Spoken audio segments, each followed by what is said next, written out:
Querido Deus Pai, nós somos gratos a Ti, porque a Tua misericórdia tem estado conosco. Tu tem nos ajudado a cada dia a permanecer no Teu caminho, apesar das lutas, das batalhas, da nossa fraqueza e muitas vezes até da nossa rebeldia, mas a Tua misericórdia, o Teu amor tem nos suportado para que nós possamos caminhar, Senhor, e entender, refletir que Tu é aquele que cuida de nós a cada dia, em todas as circunstâncias. Pai bendito, que nesta manhã a Tua palavra fale profundamente ao nosso coração, à nossa vida, e que ao sairmos daqui possamos dizer: o Senhor realmente tem estado comigo, não tenho dúvida, não tenho por que temer, por que ter medo, porque sei que Ele caminha junto comigo em todos os caminhos e todas as circunstâncias em que eu estiver. Deus eterno, nós oramos a Ti, agradecidos por tudo, e ao Teu servo que vai ministrar, te pedimos, Pai, dá a ele a revelação da Tua palavra, da profundeza e a facilidade que ele tem para nos trazer a Tua palavra, que todos nós possamos entender, compreender, Senhor, tudo aquilo que vai ser ministrado nesta manhã. É o que nós te pedimos, em nome de Jesus. Amém. Paz do Senhor, meus irmãos. Graças a Deus. Quero ainda fazer uma leitura rapidamente do Evangelho de Marcos, que retrata o mesmo episódio que nós vamos refletir nesta manhã. Se você puder abrir também aí no livro de Marcos, capítulo 14, Marcos capítulo 14, versículos 3. Enquanto os irmãos procuram aí, peço que os cantores do templo preparem rapidinho para a gente cantar muito rápido. Te agradeço por tudo que tens feito, antes de entrarmos na mensagem. Enquanto você procura aí, Marcos capítulo 14, versículo 3 ao versículo 9 também. Os irmãos acharam aí? Então vou ler o versículo 3, aí os irmãos leiam 4, eu leio 5, os irmãos leiam 6, eu leio 7, os irmãos leiam 8, e eu finalizo fazendo a leitura do verso 9. Diz assim, Marcos capítulo 14, verso 3: Jesus estava em Betânia, à mesa, na casa de Simão o leproso, e veio uma mulher trazendo um vaso de alabastro cheio de bálsamo de nardo puro, de alto preço. Então ela quebrou o vaso e derramou o bálsamo sobre a cabeça de Jesus. Verso 4.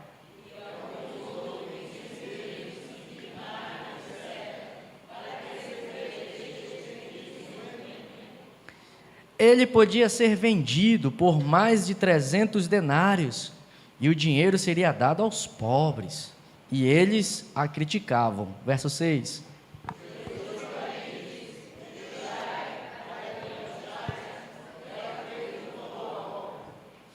Porque sempre tendes os pobres convosco, e quando quiserdes, podeis fazer-lhes o bem, mas nem sempre tendes a mim. Verso 8.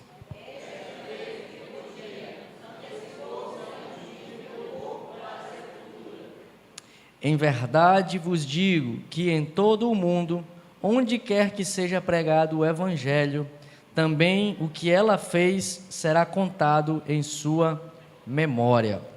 Meus irmãos, vamos cantar, os cantores aí, vamos preparar. Quero fazer rapidamente, nós vamos falar sobre isso, sobre um gesto de gratidão, um gesto de adoração, um gesto de amor dessa mulher. E o tema da mensagem é uma mulher memorável. Aqui estamos falando a respeito de Maria, mas você pode ser um crente, você que não é mulher, você que é homem, você pode ser um crente memorável. Essa aqui vai ser... Cadê o tom? Dá o tom que eu puxo por aqui. Por tudo que tens feito, por tudo que vais fazer, por tuas promessas e tudo que és, eu quero te agradecer com todo o meu ser. Te agradeço, meu Senhor.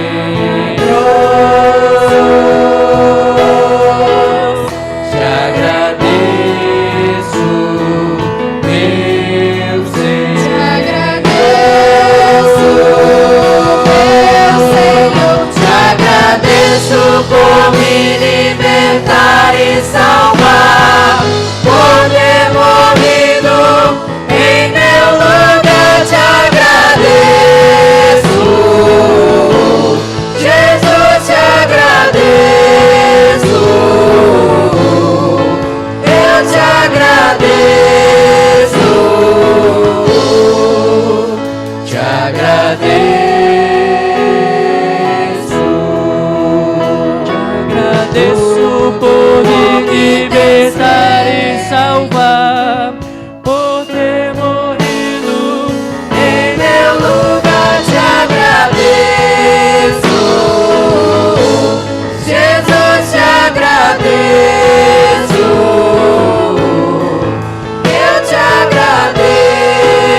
Você tem razões para agradecer ao Senhor?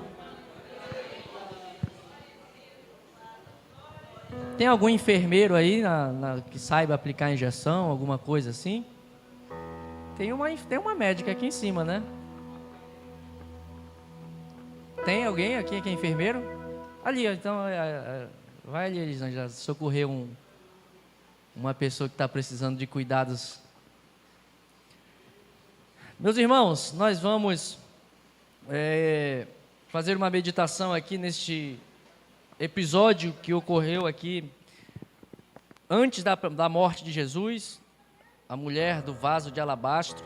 Nós vamos ver essa história que é conhecida, e como eu falei, o tema dessa mensagem é uma mulher memorável, falando aqui a respeito de Maria, mas na verdade, no exemplo de Maria, não é só uma mensagem só para mulheres, é claro, óbvio, mas o exemplo de uma mulher memorável deve nos inspirar como servos de Deus, como cristãos, para sermos também cristãos e servos do Senhor memoráveis. Diga para o seu irmão, seja um crente memorável. Você vai entender o que é ser um crente memorável com base neste testemunho desta mulher aqui. Aqui nós temos, irmãos, o relato deste episódio em que Jesus está prestes a ser entregue aos seus algozes. Ele vai ser entregue em sacrifício daqui a alguns dias. Os evangelistas aqui relatam essa história, são os evangelistas João, que nós fizemos a leitura, Marcos, no capítulo 14, que lemos, e também no evangelho de Mateus, capítulo 26, são os evangelistas que contam essa história. Tem um episódio em Lucas, capítulo 7, de uma mulher, que não é dado o nome lá, também quebra um vaso de alabastro, mas não é o mesmo, não é a mesma coisa, não é o mesmo evento.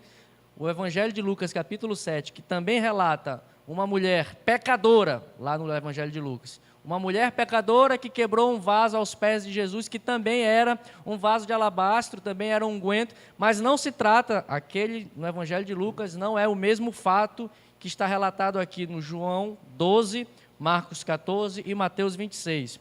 É um outro episódio que, coincidentemente, é a mesma atitude, mas são pessoas diferentes, circunstâncias diferentes, situações diferentes e ensinos diferentes. Lá no Lucas capítulo 7, é uma mulher que também expressa gratidão por ter alcançado misericórdia pelos seus pecados terem sido perdoados.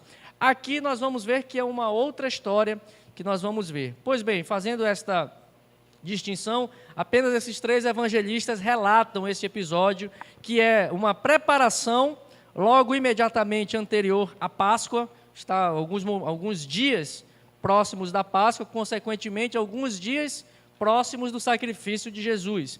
Neste período de Páscoa, meus irmãos, os peregrinos que vinham para a festa da Páscoa, até hoje, também assim ainda é visto, é uma das festas mais importantes do calendário judaico, a celebração da Páscoa. E Jerusalém, que tinha em torno de 25 mil habitantes regularmente ao longo do ano, neste período da Páscoa, a sua população quintuplicava, porque os judeus que estavam espalhados migravam e peregrinavam para Jerusalém para participarem da festa, para ali fazerem seu sacrifício de agradecimento ao Senhor, como um memorial da libertação deles da cativeiro dos egípcios. Então, a população saía em torno de 25 mil habitantes, ia para lá para em torno de 120 mil habitantes, 100 mil habitantes. Então, aumentava consideravelmente a população e o número de pessoas na cidade de Jerusalém.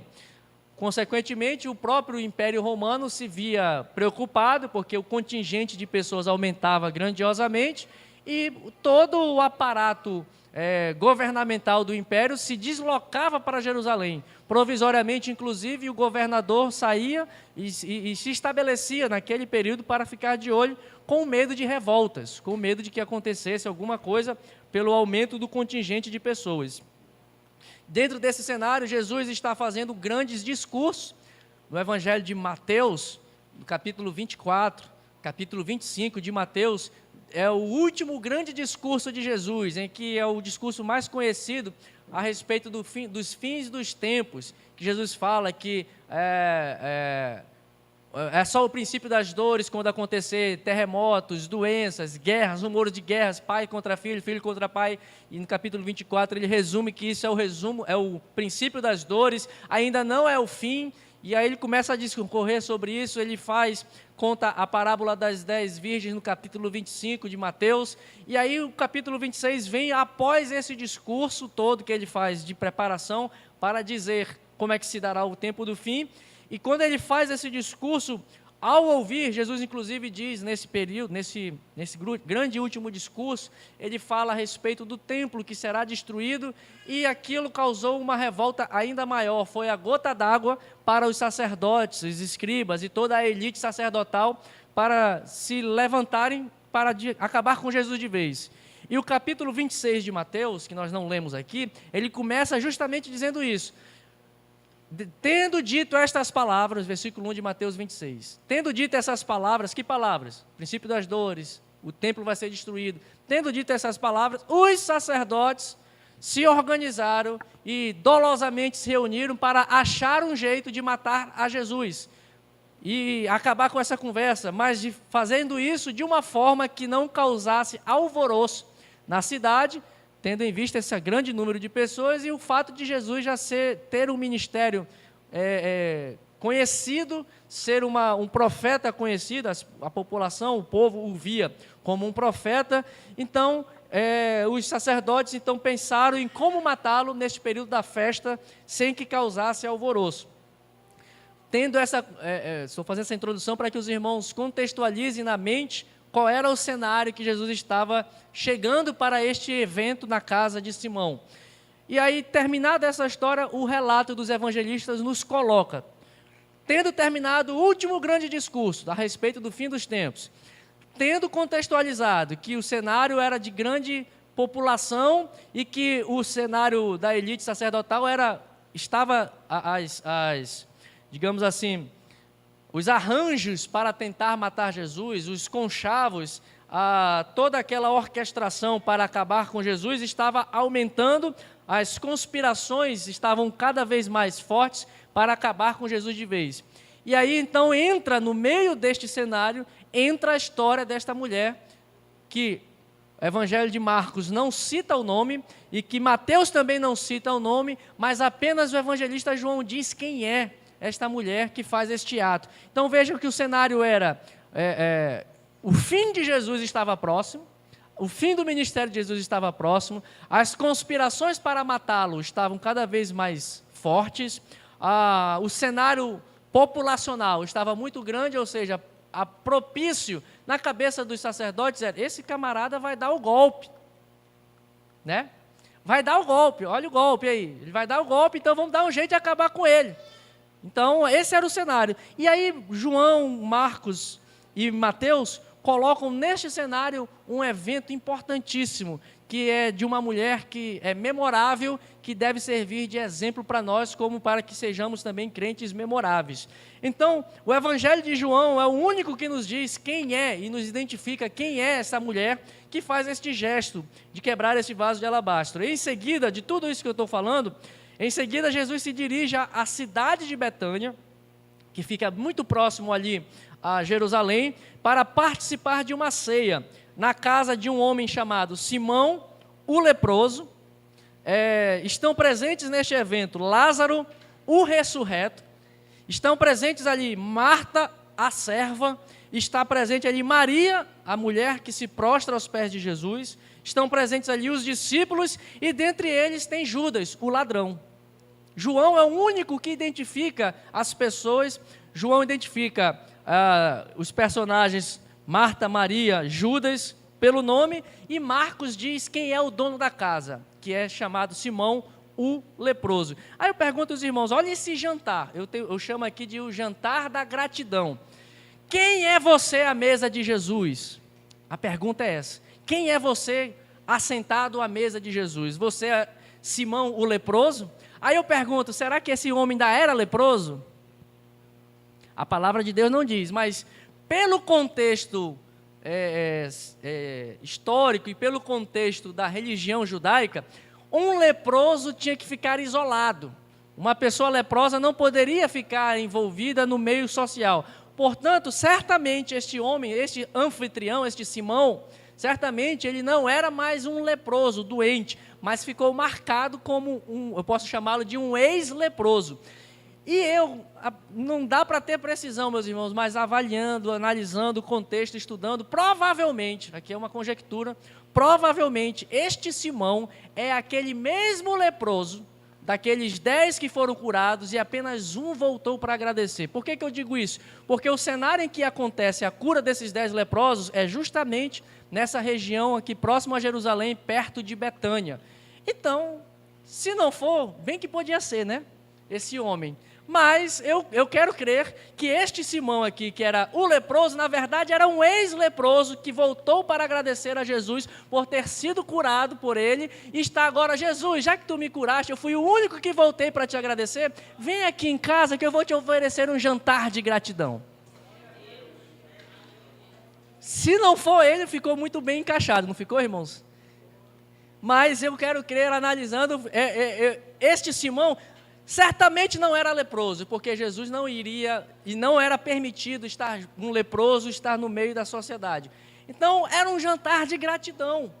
Um ex-leproso agradecendo a Jesus pela sua cura. Um ex-morto, olha só que legal, né? Um ex-morto assentado à mesa de Jesus, Lázaro, por isso que eu chamei Lázaro o ressurreto. Marta, a serva, está sempre servindo, a diaconisa por excelência, está sempre servindo, e Maria, a prostrada, aquela que está sempre aos pés de Jesus. Meus irmãos, tem muitas Marias nos evangelhos, né? Mas esta Maria é a mesma Maria que, quando Jesus está na casa de Lázaro, é a irmã de Marta, de Lázaro, que quando Jesus vai na casa de Lázaro, Marta e desta Maria aqui, é aquela que se escolheu a boa parte, assentou-se aos pés de Jesus e estava ali novamente prostrada. Primeira vez que ela aparece no Evangelho é prostrada aos pés de Jesus para ouvir os seus ensinos. Maria era uma mulher que vivia prostrada, não de corcunda, né? Aquela assim de problema de bico de papagaio, mas prostrada na alma. Era uma serva que tinha a sua alma quebrantada, tinha um espírito quebrantado, tinha uma predisposição de estar aos pés de Jesus, sejam quais forem as circunstâncias. Por isso que ela é uma mulher memorável, e nós vamos ver aqui. Então, e tínhamos também os discípulos de Jesus, mas tinha o ladrão também, que era Judas. Aí é por isso que eu faço a pergunta: quem é você assentado à mesa de Jesus? Porque Jesus aceita o ex-leproso assentado à sua mesa, Jesus aceita um ressuscitado assentado à sua mesa, Jesus aceita uma diaconisa que está freneticamente querendo servir ao Senhor, Jesus aceita, muito mais ainda aceita, uma pessoa que está completamente prostrada e submissa, mas ele também aceita assentar em sua mesa um ladrão. Então, o fato de se assentar à mesa de Jesus não significa que você é boa coisa. Porque se até o ladrão ele permite assentar à sua mesa, então nós temos que refletir quem somos nós à mesa de Jesus. É na verdade, meus irmãos, porque Jesus está de braços abertos, ele diz: vinde a mim como estais, venham do jeito que você está, cheio de catreva, cheio de pereba, todo feridento, pode vir, venha para mim, traga o seu fardo para mim, coloque aos meus pés e eu vou te aliviar, eu vou te dar descanso, eu vou te dar um fardo leve, eu vou fazer você caminhar. Mas ele aceita a todos, mas nem todos que vêm a ele se permitem ser transformados. Meus irmãos, e aqui já é o final, a reta final do ministério de Jesus. Judas teve todas as oportunidades para se consertar, mas ele continuava sendo um ladrão assentado à mesa de Jesus. Um servo, um crente, um discípulo desmemorável. Já que a tema é um discípulo, um crente memorável, era um cara lastimável, um discípulo lastimável. Mas Jesus permite estar assentado à sua mesa. Porque enquanto há vida, enquanto há fôlego, Jesus e Deus estende a sua mão para nos dar a oportunidade para que possamos fazer o que é certo perante Ele. A partir daí, meus irmãos, então, este é o cenário e é este ambiente. A pergunta inicial é: quem somos nós à mesa de Jesus assentado? E nós vamos ver que precisamos ser como Maria. Precisamos chegar ao nível, certamente, meus irmãos, aqui, ao identificar essas pessoas, o leproso, o ex-leproso, o ressuscitado, a serva e a prostrada, certamente aqui são níveis que nós precisamos, em determinado momento Deus nos toca e nos cura de uma enfermidade grave, e aí nós ficamos como quem sonha, né? Como o Salmo 126 diz, quando o Senhor muda a nossa sorte, ficamos como quem sonha, mas não basta ficar assim, ai, que bênção que Jesus me deu, não é suficiente para permanecer fiel, assentado à mesa do Senhor, apenas estar ali por uma questão de termos recebido uma graça divina, não é suficiente o fato, é uma bênção ser ressuscitado, certamente, quem não queria estar morto e voltar à vida, é algo extraordinário, um milagre maravilhoso, mas isso é um segundo nível, ainda o nível dos milagres, o nível das coisas naturais, que deverá nos levar a servir ao Senhor com frenesi, freneticamente, como Marta, mas o nível de cristão e de discípulo que nós precisamos chegar é ao nível de Maria, de uma mulher, de uma serva que se prostra independentemente das circunstâncias aos pés do Senhor. Esta Maria aparece 3 vezes nos evangelhos. O primeiro episódio é justamente o episódio de Lázaro, quando Lázaro, Marta e Maria recebem Jesus pela primeira vez em sua casa, e ali eles têm um jantar, e Maria está prostrada aos pés de Jesus, ouvindo os ensinos de Jesus, e Jesus diz, Maria escolheu a boa parte.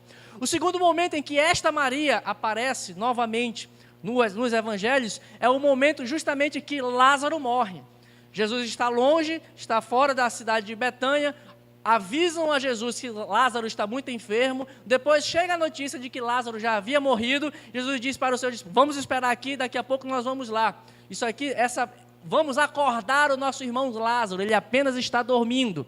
E Jesus aguarda mais um pouco, e depois de 4 dias, Jesus vem a Betânia, e esta Maria volta para Jesus novamente, se lança aos pés do Senhor Jesus, chorando, Senhor Jesus, se tu estivesses aqui, isso não teria acontecido, mas eu estou aqui aos teus pés. Maria, com este ato, está lançando a sua dor, está colocando aos pés de Jesus, novamente prostrada, porque esta é a identidade de Maria, uma mulher que se prostra aos pés do Senhor Jesus, ela está prostrada, chorando a sua dor, colocando o seu fardo, colocando a sua tristeza, colocando a sua angústia aos pés de Jesus. Jesus, tu estivesses aqui, mas eu estou aos teus pés, porque é só aos teus pés que eu encontro descanso para a minha alma. Certamente ela poderia ter pensado isso.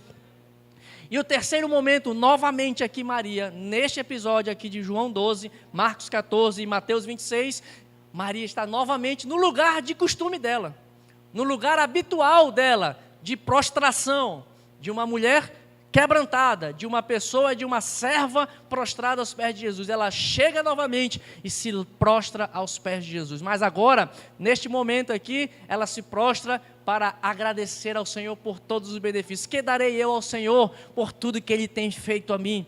Que dará você ao Senhor por todos os benefícios? Meus irmãos, o apóstolo Paulo, 1 Tessalonicenses capítulo 5, verso 18, ele diz que em todos os momentos, em tudo, nós devemos dar graças ao Senhor, sejam pelos momentos agradáveis, bons, felizes e alegres, ou seja pelo momento de angústia, de dor, o vale da sombra da morte. Nós precisamos aprender com Maria, precisamos aprender com Paulo, que precisamos estar prostrados aos pés de Jesus em qualquer circunstância. A vida de um verdadeiro servo, a vida de um discípulo memorável, é uma vida de constante prostração aos pés do Senhor Jesus. É uma vida de constante humilhação, não de querer ser humilhado e envergonhado, mas é de reconhecimento de que nada podemos fazer. Senhor, sem Ti, nada podemos fazer. Esse tem que ser a postura. Então, Maria aparece por 3 momentos, e nos 3 momentos que o Evangelho descreve, essa mesma Maria, ela aparece prostrada, lançada aos pés de Jesus. E aqui nós vamos analisar, meus irmãos, que ela, em primeiro momento, ela se prostra para ouvir e receber o ensino. O segundo momento de prostração é para receber o consolo o consolo e a bênção da ressurreição de Lázaro. E esse terceiro momento aqui, ela se prostra para agradecer e expressar o seu amor pelo Mestre, porque independente das circunstâncias, ela permanecerá prostrada aos pés do Senhor. Não olhem a circunstância. Não, não, não. Eu olho o seu amor. Eu não me guio por vista. Complete aí o hino. Alegre estou. Essa era a Maria. E nós vamos ver agora nos evangelhos, meus irmãos, o preço da gratidão de Maria. O que é que ela fez? Aqui é importante nós mensurarmos essa postura dela, esta atitude de Maria, ao se quebrantar. Nós já vimos que o seu espírito, a sua alma, está completamente devotada ao Senhor, a Jesus. Ela está completamente rendida aos pés do Senhor. Nós cantamos muitas vezes: Senhor, estou rendido a Ti, minha alma está rendida a Ti, mas nós vamos ver que a nossa atitude interior precisa ser manifesta e expressa exteriormente, não para a honra e glória nossa, mas para que isso sirva de um memorial. E eu vou falar muito sobre memorial, porque é o que Jesus diz a respeito dessa mulher. Nós precisamos deixar um legado com as nossas atitudes. Não adianta nós apenas sermos agradecidos ao Senhor internamente. Ninguém vai ver a sua gratidão. Ninguém vai conseguir mensurar o quão grato você é se você guardar só para si. Aí você diz: não, mas o que importa é que Deus veja. Sim, importa que Deus veja, mas importa também que possamos dar testemunho para as pessoas daquilo que Deus tem feito, porque quando agradecemos a Deus, nós testemunhamos da sua graça e misericórdia. Quando manifestamos atitudes de gratidão, nós estamos expressando o que Deus tem feito por nós. Se nós ficamos caladinhos, você sabe a diferença da pata e da galinha, né? Quando bota ovo? Sabe a diferença? Já ouviram falar da diferença da pata e da galinha? A pata, quando ela põe o ovo, ninguém sabe que está lá no puleiro que ela botou ovo. Por quê? Ela fica calada. Mas quando a galinha põe o ovo, todo galinheiro sabe. Diz: tem ovo, vai lá olhar, que chegou, ela botou ovo. Você é uma pata ou uma galinha quando a bênção de Deus chega até a sua vida? Conte as bênçãos, conta quantas são, todas vindas da divina mão. Conta todas de uma vez e ver quando Deus já fez. Olha, com todo o carinho e com todo o respeito que eu tenho aos irmãos, mas seja uma galinha e conte as bênçãos do Senhor Jesus na tua vida, meu irmão, para que isso sirva de memorial e de testemunho. Ao expressarmos a nossa gratidão, deve ser uma postura que primeiro começa no interior. Meu Deus, é uma avaliação interna, mental. Meu Pai eterno, eu não sou digno de tantas bênçãos. Olha como o Senhor tem me cercado de bênçãos e de paz. Olha como o Senhor tem cuidado de mim. Mas isso, além de ter uma predisposição interna, mental, é preciso expressar para que o cheiro da sua gratidão exale e encha todo o recanto onde você estiver, encha a casa onde você está, encha o teu lugar de trabalho, encha a tua família de bênção, o perfume possa exalar. Foi o que Maria fez, o preço, olha o preço da gratidão de Maria. Já entendemos que era uma postura interna dela, mas foi exteriorizada. E Maria derramou ali um unguento, um bálsamo de nardo puro, que estava acondicionado em um vaso de alabastro. Vaso de alabastro é um vaso de pedra.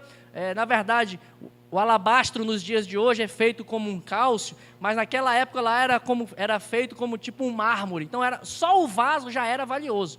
Era uma pedra de mármore, tipo mármore, que tinha uma haste bem fininha por onde saía, e para você tirar o nardo de dentro do vaso, tinha que ser quebrado, ou seja, o vaso não tinha como reaproveitar. Se você usasse aquilo, não tinha volta. É como uma flecha que se atira, não volta mais para o arco, atirou, já foi. O perfume estava acondicionado em um recipiente, um vaso de alabastro, que ao derramar esse vinho, este perfume, necessariamente tinha que quebrar o vaso. Ou seja, então você perdia o vaso de mármore, um recipiente de mármore que só por isso já era valioso, e você perdia também, não tinha como voltar mais o perfume. Esse nardo era feito, esse perfume, era feito de uma erva produzida principalmente ali na região do Himalaia, portanto não era natural da terra de Israel, era algo importado. Se hoje coisas importadas já são caras, imagine naquela época, que não tinha redução de IPI, não tinha redução de imposto, então, e era o Império Romano cobrando, então certamente era mais caro. E Judas, o ladrão, que está sentado à mesa, ele dá preço a esse. Meu Deus, que desperdício! 300 denários, o Evangelho de Marcos e de Mateus diz mais de 300 denários. João diz 300 denários. Esse era o valor, era uma moeda que equivalia a um dia de trabalho. Ou seja, ali, Maria tinha dentro daquele vaso, e o Evangelho de João é o único que nos dá a quantidade. Versículo 3 diz que Maria derramou sobre os pés de Jesus 1 libra de bálsamo de nardo puro. Essa medida, libra, equivale a mais ou menos 450 gramas de bálsamo, de perfume. Poxa, muito pouco, né? Você já comprou um perfume caro, assim? Deixa eu perguntar. Já foi lá na Top e passou o teu cartão de 10 vezes para comprar aquele perfume lá, um Azarro, um 212, sei lá, fala aí um perfume caro que você sabe aí, um Paco Rabanne. Como é que você faz para usar esse perfume?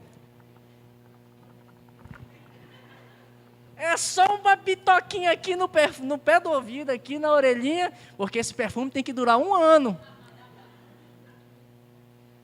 Tem um episódio que aconteceu lá por casa, não vou falar não, mas compra um perfume caríssimo, você usa assim, regrado, para você ver o preço da gratidão de Maria. Às vezes você compra aí um boticário, já é regrando, né? Imagine um perfume mais caro, né? Esse era o preço. Esse era em torno de 450 gramas de nardo puro, de um perfume valiosíssimo, e que Judas deu o preço. Mais de 300 denários, isso equivaleria a 1 ano de trabalho. 1 denário paga 1 dia de trabalho. Era quase 1 ano inteiro trabalhando para comprar 450 gramas de perfume. Olha só como era caro, irmão. Não era barato, não. E ainda tem um preço que é mais valioso. Isso era o preço. Porque uma coisa é você botar preço nas coisas, outra coisa é ter valor. Valor é mais caro do que preço. Eu sempre dou o exemplo da aliança da mamãe. Tem um preço ali, monetário, em razão do ouro que tem misturado ali. Ela colocou. Só que o valor desta aliança é muito. O preço não paga. Tem um cartão de crédito que diz assim, né? Tem coisas que não tem preço, né? Mastercard, comercial da Mastercard. Não. O ouro que está na aliança da mamãe tem um preço monetário. Não sei quanto vale, não sei como é que está o quilo do ouro hoje, a grama do ouro, enfim. Vamos supor que seja aí, sei lá, esteja custando R$5.000 o preço. Mas o valor por trás disso aí não tem preço que pague. Sabe por quê? Porque está fundido nesta aliança, está fundido a aliança do meu avô e com a minha avó, está fundida a aliança dela com o meu pai quando completaram 25 anos de casado, e agora ela está junto com a aliança dele, no dedo. Tem preço isso, irmão? Pergunto, se você chegar e pedir dela, eu te dou R$10.000 nessa aliança, será que ela vai vender? Porque não tem preço. Aí vai passar para cá, ó. Aí, meu amigo, você pode dar 1 milhão aqui que não vai ter preço para pagar, porque aí vai ser a minha aliança com a minha esposa, com o meu pai, com o meu avô, com a minha avó. É valor, isso é valor. Valor é diferente de preço. Preço a gente dá aqui é uma coisa que é apenas uma mercadoria de troca. Maria estava entregando uma coisa que era além dos 300 denários. Sabe por quê? No contexto da história judaica, a gente tem que entender essa lógica por aí. Maria era uma jovem moça pretendendo casar. E toda jovem moça, no contexto judaico, ela se preparava para o dia das suas núpcias, ela adquiria justamente esses bálsamos, esses perfumes, para se preparar para o momento das suas núpcias, para que ela estivesse perfumada, preparada para o seu marido, para que naquele grande dia, e era o dia mais importante para uma jovem moça, na cultura judaica daquela época, era o dia do seu casamento, ou seja, esse era o valor do nardo. O preço era 1 ano de trabalho, mas o valor que ela estava derramando aos pés de Jesus era muito maior, porque era o valor de um simbolismo de uma vida. Era um valor, ela estava derramando aos pés de Jesus um bálsamo que simbolizava algo de mais importante que era na vida de uma jovem, de uma moça naquela época, que era se entregar para o seu noivo. Ela fez isso, e esse era o preço, meus irmãos, esse é o preço que Maria expressou, esse é o valor da sua gratidão. Por isso que a expressão diz, um bálsamo de valor alto, de alto preço. Então Maria fez tudo isso para fazer o quê? Para transbordar a sua alma que estava grata ao Senhor, para de alguma forma, cara, valiosa, preciosa, ela pudesse exteriorizar e pudesse fazer a sua alma transbordar para que todos pudessem ver qual era o grau de gratidão, o grau de amor e de devoção que ela tinha por Jesus. E ela só achou um jeito: eu tenho que entregar aquilo que é mais valioso para mim. O que é mais valioso para mim? É este bálsamo de nardo puro. Ele custa 300 denários, mas mais do que isso, ele custa a minha entrega para o meu marido, ele custa o objetivo da minha vida, que era me casar. Então eu estou entregando, isso é o que tem mais valor. E isso, meus irmãos, é o que eu falo aqui, eu escrevo.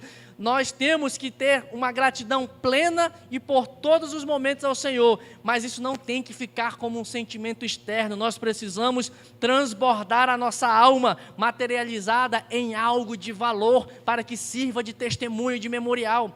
E se for para Jesus, de preferência, que isso seja exteriorizado e transbordado, prostrado aos pés de Jesus.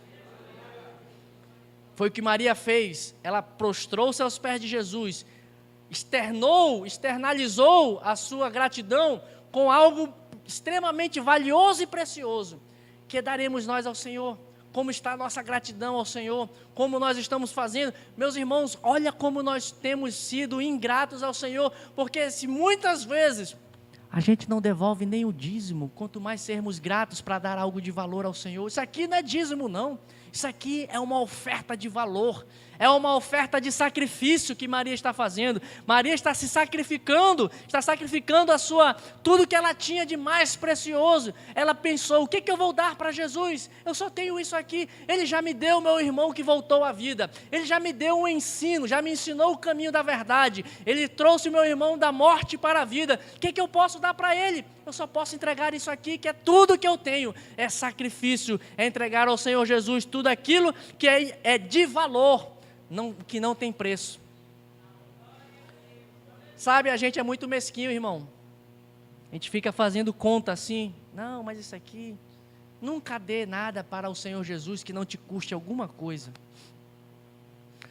E quando nós devolvemos ao Senhor Jesus algo que custe, tenha um valor, e aqui não é o valor monetário, tudo bem, 300 denários, Davi deu muito mais, quando ele foi preparar para que Salomão construísse o templo. Davi, em termos monetários, a oferta de Davi foi muito mais volumosa, mais vultuosa a quantia financeira que ele deu. A questão não é a quantia financeira. A mulher que depositou no gasofilácio ali umas moedinhas, não é o valor que importa, é a predisposição da alma de devolver a Deus, é a predisposição de um servo, de um discípulo que está grato ao Senhor por tudo, não pelo valor monetário, mas pela alma derramada aos pés de Jesus. É isso que nós precisamos aprender, e que esta Maria, esta mulher nos mostra que é isso que significa ser um discípulo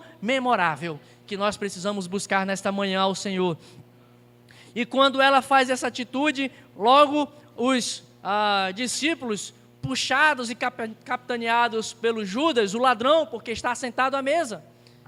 Quando nós fazemos isso, e aí juntando os três relatos de Marcos, de João e de Mateus, lá em Mateus diz que os discípulos criticaram a mulher. No Evangelho de Marcos diz que os discípulos incomodaram a mulher. No Evangelho de João diz que os discípulos molestaram a mulher, ou seja, dor de cotovelo. Isso é uma bajuladora, para não falar aquela expressão um pouco mais chula, né? Mas vocês já estão pensando qual é a expressão. Isso é uma bajuladora, é um bajulador. Isso daí é não sei o quê. Ih, só está buscando seus próprios interesses. Criticavam. Meus irmãos, quando nós fazemos algo para Jesus, vai ser objeto de crítica. Vai ser objeto de moléstia para você. Vai ser objeto de incômodo para você. Porque não são todos que são gratos ao Senhor. Não são todos, e aí é o segundo ponto da atitude de Maria que nós vamos extrair aqui. Nós, na verdade, já vimos que ela foi um alto preço, a sua gratidão teve um alto preço, foi um preço de sacrifício, e o terceiro ponto dessa conduta é que Maria estava com foco em Jesus. O objetivo de Maria era agradar Jesus. Eu não estou dizendo aqui, meus irmãos, que a gente não tem que se preocupar até porque o escritor aos Hebreus diz isso: se possível, tenham paz com todos os homens, vivam em paz. Nós temos que viver a nossa vida de forma a nos preocuparmos em agradar a Jesus, mas também temos que ter o cuidado de olhar os nossos irmãos, para que a gente de alguma forma não produza escândalo, para que a gente também não sirva de pedra de tropeço. Mas aqui Maria não estava preocupada com o público ao seu redor. Eu imagino Maria entrando na festa, entrando na casa, nesse jantar, nessa refeição, e ela abstraiu, ou seja, ela deixou de olhar quem eram que estavam lá. Ela foi direto aos pés de Jesus. O Evangelho de João diz que ela se prostrou e derramou o unguento, o perfume aos pés de Jesus. Marcos e Mateus diz que Maria derramou sobre a cabeça de Jesus, seja um ou seja outro, e o Evangelho de João diz que Maria enxugou os pés de Jesus com seus cabelos.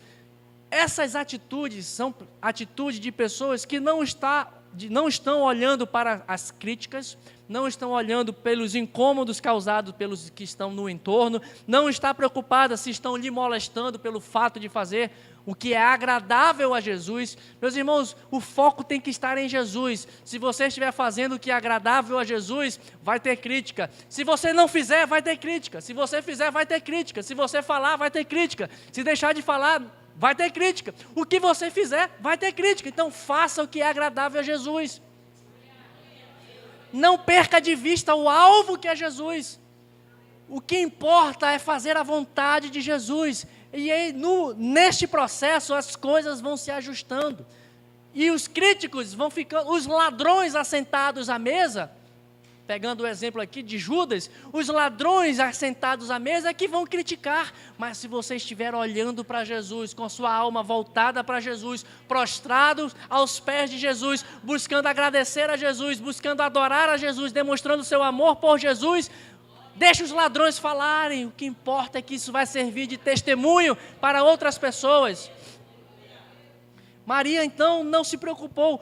Ela não se preocupou inclusive porque o foco era agradar Jesus. Ela não se preocupou inclusive com o costume da época. Mulheres tinham que andar com os cabelos encobertos, com o véu fechado, não poderiam andar em público. Mas neste ato, Maria derrama sobre a cabeça de Jesus. Eu imagino, não podemos achar que tem contradição entre os evangelhos. É muito possível que ela tenha derramado óleo na cabeça e o perfume foi se derramando e alcançando aos pés de Jesus. O Evangelho de João diz que Maria se prostrou e deixa lá para lá esse negócio de costume de cabelo, eu vou enxugar os pés do meu mestre, porque o que me importa é agradar ao meu Jesus. Não importa se vão falar, olha aquela mulher louca, olha aquele discípulo maluco, ih, comeu pedra, esse daí está ficando doido. Não, mas é agradável a Jesus, ela está olhando para Jesus, o foco dela é servir a Jesus. Meus irmãos, servir a Jesus é sermos inimigos do mundo, é sermos inimigos inclusive dos discípulos ladrões, que estão em nosso meio, assentado à mesa do mestre, porque ele não afasta. É por isso que ele fala da parábola do joio e do trigo. Olha, vai ter um momento em que o joio vai ser tirado, mas deixa crescer no meio de vós. Esses são os ladrões, esses são os discípulos que não se deixam transformar. Então não se guie, não se paute pelas críticas e pelas manifestações de outras pessoas, mas olhe para Jesus. Se Jesus estiver se agradando da sua atitude, então outros discípulos vão se alegrar com você também. Precisamos estar focados em Jesus e estar por completo derramados aos pés do Mestre. Meus irmãos, então nós vemos aqui Maria, são 5 coisas que eu levantei aqui dessa atitude de Maria. A primeira, um alto preço da sua gratidão. Segundo, ela fez uma atitude sacrificial. Terceiro, ela estava focada em Jesus. E o quarto momento, o Evangelho de João, versículo 7, quando diz assim: então Jesus respondeu, deixe-a em paz, pois ela o guardou o bálsamo, para o dia da preparação do meu corpo, para o meu sepultamento. Então, esta quarta atitude de Maria aqui, nos faz ver que a gente precisa fazer as coisas certas, e no tempo certo. Olha só este cenário, Jesus declarou, ela ungiu o meu corpo antecipadamente para a minha morte. Aí vamos lá avançar um pouco na história, vamos ver, dias após este fato, Jesus é entregue e é morto. Segundo o relato dos evangelhos, Jesus foi crucificado por volta das 6 horas da manhã e ele morre às 15 horas. Pai, em tuas mãos eu entrego o meu espírito. 15 horas de uma sexta-feira. O sábado estava perto de chegar, portanto, teriam que ter 3 horas para tirar o corpo de Jesus da cruz, embalsamar o corpo de Jesus, preparar, fazer tudo o que era necessário para o sepultamento, colocar dentro de uma sepultura nova. Aliás, tinha que ter alguém que tivesse influência para ir lá com o governador, porque os discípulos eram pessoas simples do povo. Então teve que vir uma pessoa influente, José de Arimateia, que se levantou, morreu. Não, José de Arimateia foi até o governador pedir autorização para tirar o corpo de Jesus da cruz. Isso de 3 horas até 6 horas da tarde. Ou melhor, tinha que ser antes das 6, porque 6 horas já tinha que estar todo mundo recolhido. José de Arimateia vai ao governador e diz para o governador, governador, Jesus morreu, me dá autorização para tirar o seu corpo da cruz? Não, mas morreu, não morre rápido assim não. Tem gente que fica crucificada e dura dias. Não, já morreu, chama lá o centurião vai ao governador e diz, governador, realmente morreu, Jesus morreu. Então, está autorizado, José de Arimateia vai, tira o corpo de Jesus da cruz. Imagina a correria. E aí estão preparados essas mulheres que acompanharam o ministério de Jesus ao longo de todo o seu ministério, só pegaram o corpo de Jesus, enrolaram no pano, botaram assim, e vamos agora lá para o sepulcro, que é novo. Arruma alguém para tirar a pedra, para a gente colocar o corpo lá dentro, porque às 6 horas está chegando, o sábado está chegando, tinha que fazer isso tudo antes. E aí arruma alguém, remove a pedra, coloca o corpo de Jesus, arruma alguém, fecha a pedra, corre para casa, 6 horas da tarde. Aí vem domingo, as mulheres tristes, o que as mulheres vão fazer no sepulcro no domingo, conforme o relato dos evangelhos?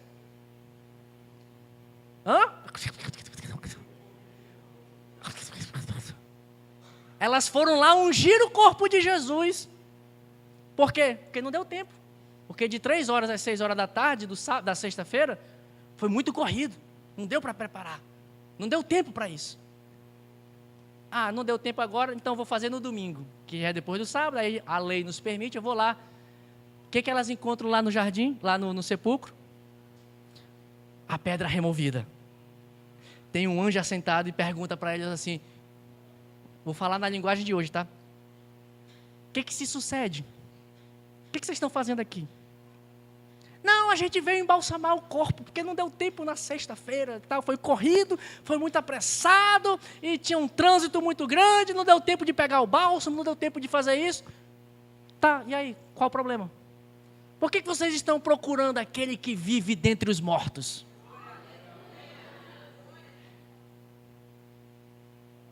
Meu irmão, isso é muito poderoso, o tempo de Deus tem que ser, as coisas têm que ser feitas no tempo.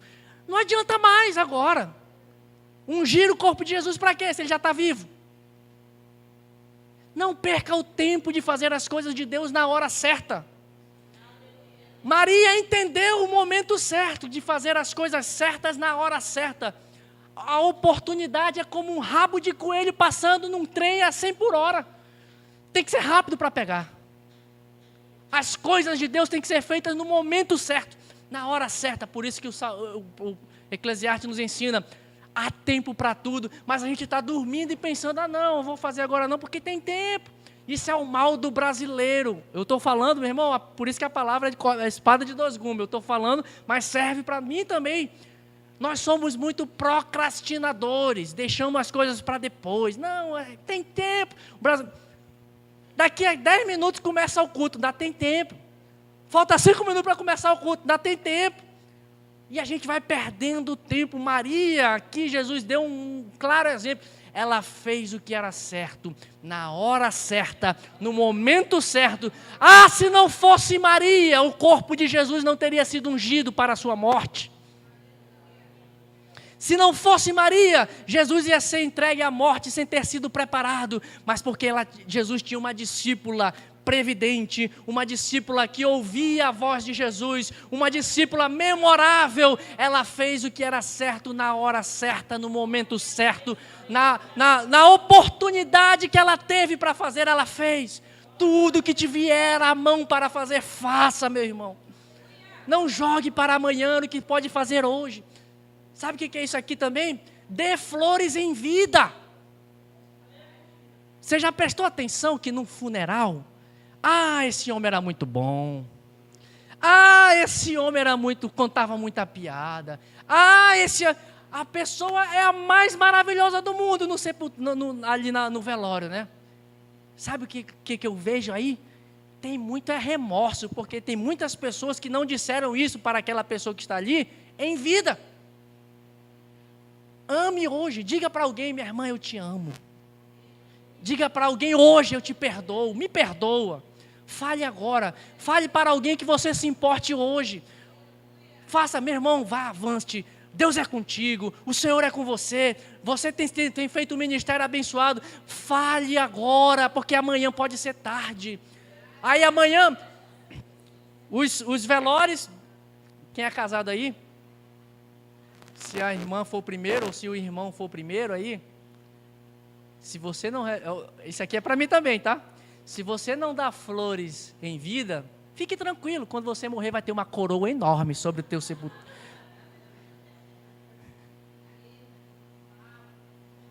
É duro, né? Não dá um beijinho, meu amor, minha pombinha, minha princesa, minha neguinha, sei lá como é que você chama aí. Fale, eu te amo. Fale hoje, fale agora. Vira para o teu irmão, meu irmão, você é lindo. Diga a beleza do teu irmão. Pastor Jacó, essa sua careca é muito linda, pastor Jacó. É brilhosa, ela reflete a glória de Jesus. Sabe, meu irmão, a gente tem que aproveitar os momentos. Diga, minha mãezinha, eu te amo, minha mãezinha. Eu estou aqui para te ajudar. Filhos, falem para os seus pais o quanto você o ama. Não deixe de falar isso, porque quando chegar à sepultura, o anjo vai dizer, tu quer falar agora? Não adianta mais não. Agora não tem mais jeito. Mas Maria, porque era uma serva e uma discípula memorável, aleluia.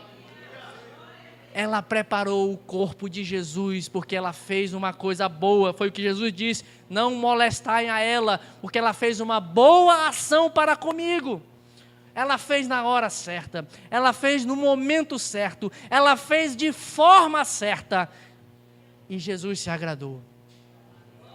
E o quinto e último aprendizado que nós temos aqui com Maria, e é por isso que eu chamo de uma mulher memorável, é porque ela fez tudo isso. Jesus disse para ela, no versículo Mateus 26, verso 13, em todo o mundo, onde quer que seja pregado este evangelho, também o que ela fez será contado em sua memória. Isso será um memorial. Estamos nós aqui confirmando esta palavra de Jesus, novamente, falando dessa mulher. E sabe lá, em quantos momentos, enquanto Jesus não voltar, vai ser falado dessa atitude dessa mulher. Sabe por quê? Ela não fez isso, e aqui, irmãos, é importantíssimo, porque ela não tomou essa atitude esperando um resultado de Jesus. Ela fez aquilo que ela fez tudo o que fez na hora certa, no momento certo, no tempo certo. Não se atrase para fazer as coisas de Deus. Não espere o momento seguinte, ela fez na hora certa, mas ela não esperou resultado nenhum. Isso aqui foi de lambuja, como dizia o papai. Isso aqui foi assim, foi o troco dela. dizer que esta atitude vai servir de um memorial. Sabe, a gente precisa, irmãos, pensar hoje nas gerações futuras, o que nós estamos deixando de legado para frente. A gente está pensando só no nosso pão de cada dia, a gente está pensando só no nosso trabalho, só no nosso umbigo, tá? Mas o Evangelho, enquanto Jesus não voltar, precisa continuar sendo pregado. Nós precisamos pensar o que será das gerações futuras, o que será daqueles que vão ouvir o Evangelho, que tipo de Evangelho eles ouvirão de nós, que tipo de Evangelho será visto pelos nossos testemunhos. Nós temos que pensar nisso como um memorial no futuro. Maria não pensou em receber um benefício futuro, mas como consequência da sua prostração, do seu sacrifício, de ter dedicado a sua vida e ter dado algo de alto valor para Jesus, como resultado, Jesus premiou Maria. O que você fez, Maria, o que tu fizeste, ficará para a eternidade, ficará como um memorial. Você precisa pensar nisso, meu irmão. Você precisa pensar o que você está deixando para os seus filhos, que legado você está deixando para a tua família, que ensino está ficando para a tua casa, que testemunho está ficando para a congregação que você dirige, que testemunho está ficando para as pessoas que estão ao teu entorno. Será que as pessoas vão olhar quando essa pessoa morrer, vão olhar, isso aqui foi obra do fulano, como um memorial daquilo que você deixou como algo de precioso valor? E para terminar, o oposto disso foi o que aconteceu com o rei Ezequias, lá no segundo livro dos reis, no capítulo 20, nós vamos ver. Ezequias foi um rei que botou todo Israel, todo o reino de Judá em ordem, organizou. Diz o texto lá de 2 Reis, que antes de Ezequias e depois de Ezequias não houve rei como ele, que fez tudo que era certo, tudo que era agradável aos olhos do Senhor. E teve um momento em que Sinaqueribe chega e faz o cerco em Jerusalém, ele está lá dentro e ele clama a Deus: Senhor, ajuda-nos, esse homem está aqui para nos destruir. O profeta Isaías, que era o profeta da época, chegou e falou: olha, Ezequias, não te preocupes, porque as palavras de afronta que o rei está lançando sobre você, pelo mesmo caminho que ele veio, ele voltará, por 7 caminhos voltará, e porei um anzol em sua boca, e ele voltará. E Deus mandou um anjo naquele momento e se espalhou pelo terreno da Assíria, lá pelo quartel, pelos batalhões, e matou todo mundo, e eles foram embora no dia seguinte, e Ezequias ficou feliz e satisfeito, foi liberto, e Deus abençoou e prosperou abundantemente, foi um rei muito rico. Mas no final da sua vida, Ezequias, ele chama o rei da Babilônia, conhecendo e vendo tudo que aconteceu com Ezequias, Ezequias chama o rei da Babilônia, agora liberto, poderoso, porque Ezequias foi engrandecido, foi exaltado pela vitória que Deus promoveu a ele, mas ele não agradeceu ao Senhor. Aí vem os babilônicos e o rei da Babilônia para ir à corte do rei Ezequias, e Ezequias entra lá: olha aqui, rei, olha aqui os meus tesouros, olha aqui a minha riqueza, olha aqui o meu exército, olha aqui tudo que eu tenho no meu palácio, e nem falou um ai de agradecer, mas tudo isso aqui quem me deu foi o Senhor, não falou nada. O profeta Isaías lá, depois de ter visto isso, vai até Ezequias e diz para Ezequias: Ezequias, por que tu fizeste isso? E mostraste toda a riqueza, não falaste nada, te exaltaste. E o profeta Isaías diz para Ezequias: Ezequias, porque hoje tu fizeste isso, isso foi mal aos olhos do Senhor.